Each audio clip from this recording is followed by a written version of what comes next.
Hantap natin, rehantap head.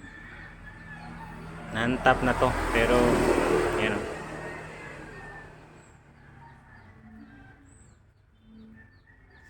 Natin ito, one down, ito na lang isa.